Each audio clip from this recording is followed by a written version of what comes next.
Hello guys, നമ്മൾ ഇന്ന് ഒരു അടിപൊളി നെയ്ച്ചോറ് റെസിപ്പിയാണ് കാണാൻ പോകുന്നത്. അത് വൈറ്റ് ഫ്ലേവറിലല്ല, നമ്മൾ കുറച്ചും കൂടി ഫ്ലേവേഴ്സ്, അതായത് കുറച്ചും കൂടി വെറൈറ്റി ആക്കിയിട്ട് ക്യാരറ്റ്സ് ഒക്കെ ഇട്ട് കൊടുത്തിട്ട് ഒരു കുറച്ച് വെറൈറ്റി ആയിട്ടുള്ള നെയ്ച്ചോറാണ് നമ്മൾ കാണാൻ പോകുന്നത്. അപ്പം നമുക്ക് വീഡിയോയിലോട്ട് കിടക്കാം. അപ്പോൾ ആദ്യം തന്നെ ഒരു പാന് വെച്ചിട്ട് അതിൽ ആവശ്യത്തിന് നെയ്യും കുറച്ച് വെളിച്ചെണ്ണയും കൂടി ചേർത്ത് കൊടുക്കുക. അതിലേക്ക് അണ്ടിപ്പരിപ്പും ലേശം മുന്തിരിയും കൂടി ചേർത്തിട്ട് നന്നായിട്ടൊന്ന് പൊരിച്ച് കോരി മാറ്റാം. പിന്നീട് ആവശ്യത്തിന് നമുക്ക് ഉള്ളി, അതായത് ഡെക്കറേഷന് വേണ്ടിയിട്ട് മുകളിൽ നെയ്ച്ചോറിൻ്റെ മുകളിൽ ഇടാൻ വേണ്ടിയിട്ടുള്ള ഡെക്കറേഷന് ഉള്ളി കോരി മാറ്റാം. അതായത് പിന്നീട് അത് കോരി മാറ്റിയ ശേഷം നമുക്ക് വേണ്ട സ്പൈസസ് കാര്യങ്ങളൊക്കെ ആഡ് ചെയ്യും.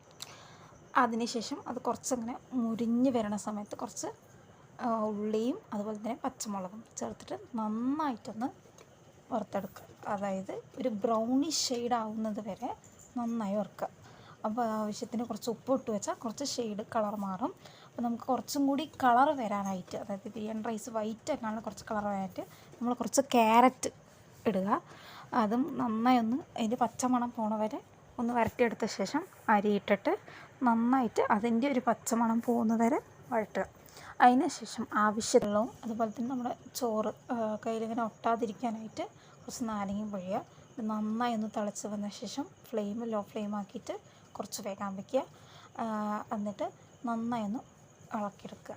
അതിന് ശേഷം അപ്പോൾ ഗൈസ്, നന്നായി ഇളക്കിയ ശേഷം ഡെക്കറേഷൻ ആവശ്യമായ അണ്ടിപ്പരിപ്പും മുന്തിരി അതുപോലെ തന്നെ ഉള്ളി മുകളിൽ കൊത്തമല്ലി ഇട്ടിട്ട് ഒന്ന് കുറച്ച് നേരം ഫ്ലെയിമിൽ വയ്ക്കുക.